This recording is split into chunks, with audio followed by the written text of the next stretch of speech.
في كتابه الكريم. أعوذ بالله من الشيطان الرجيم. بسم الله الرحمن الرحيم. والفجر وليال عشر والشفع والوتر. وقال أيضا إنا أعطيناك الكوثر فصل لربك وانحر إن شانئك هو الأبتر. صدق الله العظيم.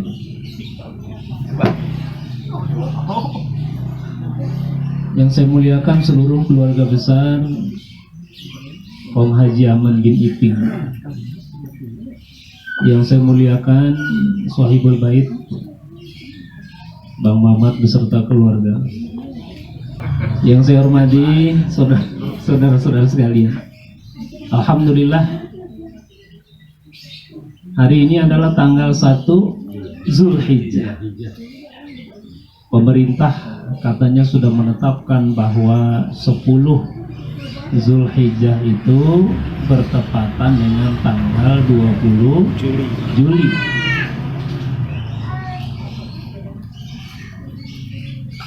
Jadi ayat yang saya bacakan tadi dalam surat Al-Fajr, wal fajri walayalin ashr, itu ulama ahli tafsir menyebutkan bahwa 10 malam yang pertama bulan Zulhijjah itu terdapat banyak kemuliaan, karena Zulhijjah kan masih masuk bulan haram, bulan mulia. Ada teman saya yang nanya, itu kenapa disebut dengan bulan haram? Saya bilang itu bukan lawan dari bulan halal.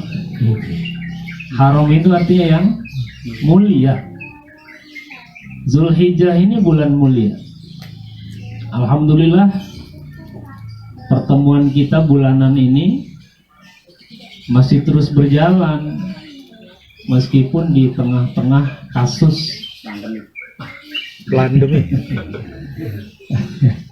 pandemi ini meninggi. Ya, kemarin itu tetangga saya, kemudian tetangganya lagi jadi berduka. Memang tiap hari orang kalau yang meninggal dihitungin mulu ya banyak. Sama dulu juga begitu, cuman dulu nggak dihitung. Kalau sekarang kan dihitung. Nah, alhamdulillah ya, kita bukan nggak percaya dengan adanya virus, kita percaya. Pandemi ini pun kita percaya. Cuman banyak orang yang sekarang itu saking percayanya akhirnya menjadi cemas. Kata Ibnu Sina, yang oleh orang-orang barat itu disebut Avicenna, seorang dokter muslim, beliau mengatakan bahwa ketenangan adalah separuh obat. Jadi Bapak Ibu, saudara-saudara sekalian, kalau pikiran kita tenang, maka insya Allah badan kita sehat. Kemudian beliau juga mengatakan kalau pikiran kita cemas, perasaan kita cemas, itu separuh penyakit. Jadi yang ada takut, maka imun menjadi turun, lemah. Ya. Maka oleh karenanya kita bisa ambil pesan dari Ibnu Sina ini, yang pertama, jangan terlalu cemas, jangan terlalu panik. Seolah-olah kita melupakan rukun iman yang ke-6. Ya, percaya pada takdir baik dan buruk dari Allah Subhanahu wa ta'ala. Wa ja'alna kulla syai'in biqadarin, dan kami jadikan segala sesuatu di atas muka bumi ini sesuai dengan takdirnya, ada ukurannya. Manusia hidup pun ada ukuran, ada batas. Emang mau hidup terus sih? Misalnya jamaah arisan kita meninggal semua, dia doang yang hidup. Mau arisan sama siapa? Ya. Jadi miqdarin itu ada ukuran, ada masanya, ada batasnya. Ya. Jadi marilah ketika ada tetangga kita yang meninggal dunia, kita bisikan dalam hati kita ini bahwa itu adalah takdir Allah. Jangan disebut ya gara-gara itu. Ya, saya khawatirnya karena kalau setiap kali disebut gara-gara itu hilang jadi iman kita pada takdir Allah. Inna nahnu nuhyil mauta. Jadi semua hidup dan mati itu adalah kehendak Allah Subhanahu. Maka alhamdulillah di bulan yang mulia ini keluarga besar Kong Haji Aman bin Iping masih terus melakukan silaturahim. Silaturahim itu kan kebajikan. Ya, kita sambil silaturahim kita jaga protokol kesehatan. Ini saya bawa masker nih dari tadi. Ini kan protokol kesehatan. Dibawa baik. Tadi saya pakai.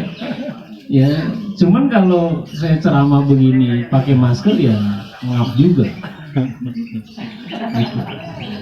Ya, makanya kemarin DKI Masjid tuh saya telepon, bikin nggak Jumatan, bikin Pak Ustadz, tapi jangan terlalu lama, 10-15 menit. Oh ya sudah. Ya, kalau di Jakarta kan tutup ya. Bagian tutup. Ada yang masih ditutup, sholatnya di pinggir jalan, karena masjidnya ditutup, sholat di pinggir jalan raya. Ya, karena susah menghilangkan keyakinan orang kita ini yang memang kita hargai ya, mereka yang percaya, ya, kemudian menyikapi kepercayaannya itu yang kita hargai saja. Karena di dalam hati mereka itu nggak sah sholat kalau Jumatan itu di rumah, nggak sah gitu. Kan banyak yang begitu. Ya beda dengan orang yang banyak baca bukunya, banyak baca kitabnya. Ya, tapi bagi mereka yang keyakinannya emang kalau kagak sembahyang Jumat itu menjadi kafir gitu. Ya, mereka khawatir mati kafir begitu aja. Pikiran sederhananya itu begitu. Maka kita hargai orang yang seperti itu, kita hargai juga orang-orang yang memang menjaga diri. Nah, Bapak Ibu yang saya muliakan, situasi pandemi ini jangan sampai kita tidak mengambil manfaat dari 10 hari pertama, 10 malam pertama bulan Zulhijjah. Kalau Ramadan kan 10 terakhir. Ya, kalau ini 10 hari pertama bulan Zulhijjah dari tadi malam tuh. Maka mereka yang korban, ya itu sebaiknya jangan motong kuku, ya, cukur rambut. Sini siapa yang korban? Hah? Nih. Korban. Iya, jangan motong kuku. Sampai nanti tanggal 10 Zulhijjah. Ya, misalnya ada yang kukunya cepet banget panjangnya. Ntar motongnya pas selesai tanggal 10 Zulhijjah. Jadi biar kuku-kuku, rambut-rambut itu menjadi saksi bahwa kita adalah pekurban. Ya. Ini alhamdulillah nih kita, keluarga kita ada berapa nih anggota arisan? Ya. Berapa? Ya. 25. Ya, kalau misalnya satu sapi itu 7 orang, berarti dapat 3 sapi. Tahun depan lah kita ya. Kalau tahun ini nggak 3 sapi dari Sadwahyudin, Mang Mamat ya. Udah ada namanya tuh di sapinya semua. Nanti bareng-bareng tuh, bareng-bareng masuk surga. Naik sapi ya. Iya, hewan kurban itu yang akan membawa kita masuk dalam surga. Makanya waktu ada jamaah saya yang nanya itu, Pak Ustadz boleh nggak yang ke-7-nya itu Cina, dia pengen kurban ngikut. Jadi patungan 7 Cina non Muslim. Saya bilang ntar yang 6 orang itu nungguin yang satu. Gitu ya. Makanya jangan diajak. Kalau tuh Cina mau ngasih semen buat masjid silahkan, ngasih pasir buat pembangunan masjid silahkan. Tapi kalau kurban ya jangan diajak aja. Meskipun dia pengen ngikut, ya jangan dikasih. Ntar gua nungguin lu nggak masuk surga. Ini yang 6 orang tertunda masuk surga. Ya. Itu ya. Nah, ini maksudnya kan zaman kita ini katanya harus serba toleransi. Ya. Ini mah udah kebablasan toleransi ini. lakum dinukum. Wah, ya udah. Bagimu agamamu, bagiku agamaku. Udah begitu jangan ngikut-ngikut kurban karena non muslim. Nah, itu ya. Jadi kita ambil apa kebaikan nih? Satu nih tanggal 1 Zulhijjah, alhamdulillah kita bisa silaturahim. Ini kebaikan. Mudah-mudahan kebaikan-kebaikan kita yang lakukan ini setiap bulannya ini dicatat menjadi satu amal ibadah di hadapan Allah Subhanahu wa ta'ala. Besok tanggal 2, besok lagi tanggal 3. Yang mau puasa dari tanggal 1 nih silahkan. Karena kata Nabi, seafdol-afdolnya puasa setelah bulan Ramadan itu puasa bulan haram. Bulan yang dimuliakan dari kemarin tuh Zulqa'dah, Zulhijjah, Muharram, Rajab. Kan muncul lagi tuh pertanyaan-pertanyaan, ada nggak dalilnya itu puasa bulan Zulhijjah? Puasanya kagak, dalil aja yang ditanyain. Ya. Jadi dalilnya apa? Dalilnya secara umum bahwa puasa yang paling afdol setelah Ramadan adalah puasa di bulan haram. Puasa ada Senin Kamis, ada Ayyamul Bid dan lain sebagainya. Ya. Jadi boleh tuh orang tua kita tuh misalnya puasanya dari tanggal 1 sampai tanggal 9. Nanti mau puasa dari tanggal 8 itu tarawiyah. Dengan tanggal 9 puasa Arafah itu silakan. Ada yang puasanya Arafahnya doang tanggal 9. Ya, kalau lebaran itu hari Selasa berarti puasanya dari hari Senin. Ya, kalau mau ngambil tarwiyahnya berarti dari tanggal 8. Minggu. Ya. Jamaah haji kita juga kan yang ngambil apa itu tarwiyah ya dia berangkat dari tanggal 8. Dari tanggal 7 dia berangkat itu ngambil tarwiyah. Ya, ambil tuh 8, 9. Kalau enggak tanggal 9. Kemudian tanggal 10-nya kita sholat wal fajri. Kata ulama ahli tafsir wal fajrinya di situ maksudnya wal fajri pada tanggal 10 Zulhijjah, banyak kemuliaan di situ. Mendagri ngeluarin instruksi tempat ibadah tutup dulu. Ya, tutup dulu. Direvisi lagi kan? Karena banyak yang sholat Jumatnya di mall. Karena masjidnya tutup, mallnya buka. Nah itu sholat Jumatnya di mall akhirnya. Ini gimana? Ya, ini kata alhamdulillah katanya masjid Miftahul Khair nggak pernah tutup ya. Mudah-mudahan pada sehat ya. Amin. Sehat gitu. Jadi perhatikan juga protokol kesehatannya itu. Ya, bagi yang ya masker malah diketawain anak. Iya pakai masker lah gitu ya. Soalnya kalau yang nggak pakai masker sholat di Masjid Miftahul Khair dia batuk-batuk, jamaah sebelahnya tuh udah nggak khusyuk tuh. Ya, apalagi bersin.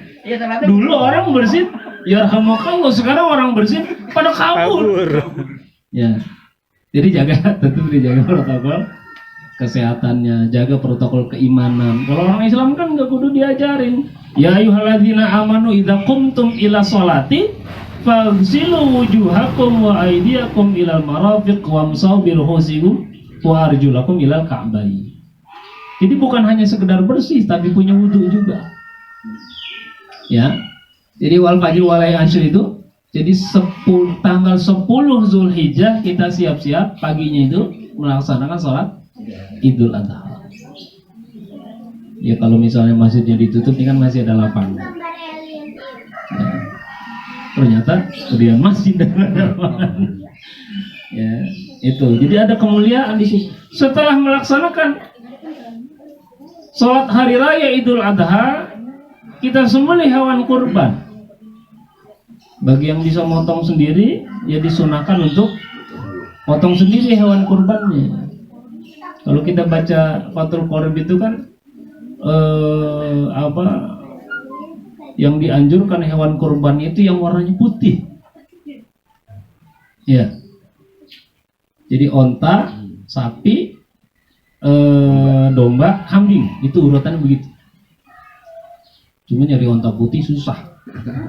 Wali ke Taman Rapari. Ya mahal. Jadi saudara-saudara sekalian, kalau misalnya mau kurban itu usahakan Putih. hewan kurban itu yang warnanya putih. Habis putih itu kecoklat-coklatan yang ada kuning-kuningnya begini.